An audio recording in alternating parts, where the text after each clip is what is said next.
सबसे पहले हम सब एक कन्वेंशनल वे को तोड़ते हैं। नॉर्मली मैं बैकग्राउंड से शुरू करता हूँ, लेकिन मैं एकदम बिल्कुल हॉट टॉपिक को उठाना चाहूँगा यहाँ पे कि कोटा जो है उसको कहा जाता है शिक्षा की काशी। प्रधानमंत्री जी ने लोकसभा में बोल दिया ओम बिरला जी को संबोधित करते हुए कि शिक्षा की काशी से आप आते हैं।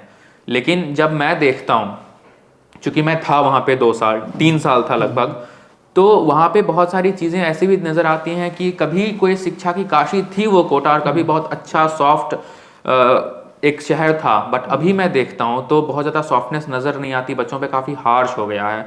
ऐसा आपको क्या लगता है इस मामले में कि वहाँ पे क्या गड़बड़ हो रहा है? प्रेजेंट सिनेरियो तो हम नहीं बता सकते, लेकिन क्योंकि कोटा आना जाना बहुत कम है हमारा और कम रहे भी हैं, लेकिन जब शुरुआत उसकी हुई थी तो ऑब्वियसली कुछ बहुत पैशनेट लोगों ने, जुनूनी लोगों ने उसको शुरुआत की थी। और अब हमको लगता है कि जो लोग वहाँ पर हैं वो उसके सक्सेस को देख के उसको एक तरीके से, जिसको बोलते हैं ना, कि उसको इनकैश करने के लिए वहाँ पर हैं। तो अब वो मोटिव चेंज हो गए हैं वहाँ के, तो इसका एक इफेक्ट आता है, क्योंकि बगैर किसी गोल के वहाँ शुरुआत हुई थी। जब हमको लगता है कि बंसल सर ने शुरू किया होगा तो ये सपना लेके नहीं शुरू किया होगा कि हमको इतना बड़ा इंडस्ट्री खड़ा कर देना है, और वो एक पैशनेटली काम करते चले गए, ईमानदारी से अच्छा काम करते चले गए, तो वो अपने आप एक इंडस्ट्री खड़ी होगी, पूरे हिंदुस्तान का नक्शा ही बदल गया। और कोटा का तो बदलना ही था, बदलना। तो रीज़न क्या था पहले उनके सक्सेस का? कोई गोल लेके काम नहीं किए थे, जिस काम को कर रहे थे उसका एंजॉय कर रहे थे। अगर वो गोल लेके करते तो शायद इस लेवल तक नहीं पहुँचे, वो गोल ही एक अचीव कर पाते। और जब, जिसको बोलते हैं ना कि रहने को घर नहीं है सारा जहां हमारा, तो जब रहने को घर हो जाता तो कन्फाइंड हो जाता आदमी। तो जब आप गोल लेके लाइफ में कोई काम करने लगते हैं तो गोल मिलने के बाद फिर वो बात खत्म हो जाती है, और बगैर गोल के जब आप काम को एंजॉय करने लगते हैं तो वो पूरा का पूरा जीवन का सफ़र ही खूबसूरत हो जाता है। तो रीज़न यही है, हमको लगता है कि मोटिव्स जो हैं अब अर्निंग्स मोटिव रह गई हैं, और कहीं ना कहीं से प्रोफेशनलिज्म की कमी है वहाँ पर। लेकिन जब मैं देखता हूँ इंडिया में जब नीट और आईआईटी का क्रेज़ उठता है तो सबसे पहला नाम कोटा आता है, और उसके बाद दूर दूर तक कोई नाम नज़र नहीं आता है। लेकिन अब दिल्ली भी काफ़ी ज़्यादा पास पहुँचने की कोशिश कर रहा है, तो दिल्ली पे हम सब आएंगे, बहुत डिटेल में आएंगे। लेकिन आपको क्यों ऐसा लगता है कि कोटा में खास करके जब बहुत सारे लोग जाते हैं, उसका बेसिक रीज़न क्या था? वहाँ पे ऐसा क्या है जहाँ बाकी जगहों पे वैसा नहीं हो पाया? कोटा में ही क्यों हुआ, कहीं और क्यों नहीं हुआ? तो मतलब इसको डिफाइन करना बहुत मुश्किल काम है, लेकिन एक रीज़न ये था कि वहाँ पर मास में टीचर्स थे, इंस्टीट्यूट्स थे, बच्चे थे, कंपटीशन था, ये सब चीज़ें ड्राइविंग फोर्स थी उसकी।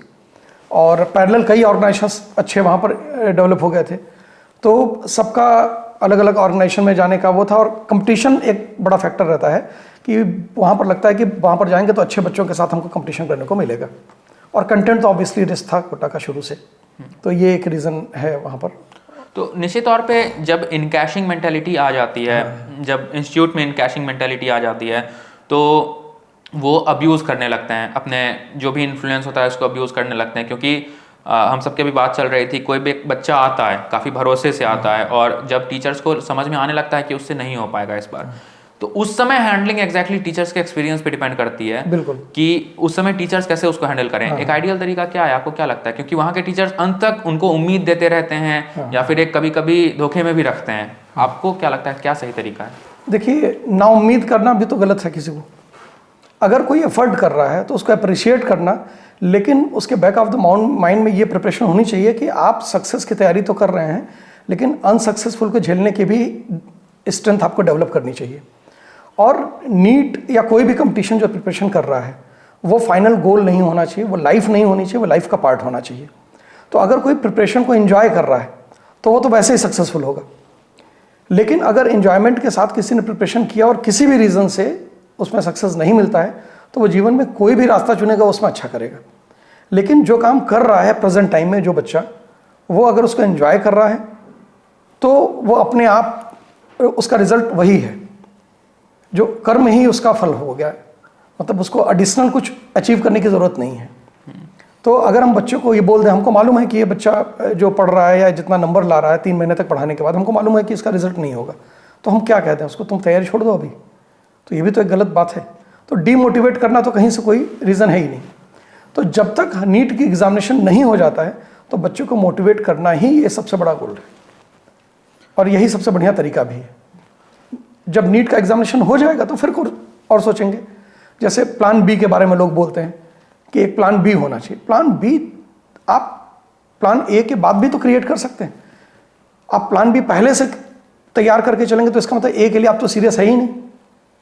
तो एक काम कंप्लीट हो कर लीजिए पूरा सीरियसनेस के साथ, और फिर बाद में वो नहीं होगा तो कुछ और करेंगे, जो करेंगे उसको भी दिल से करेंगे।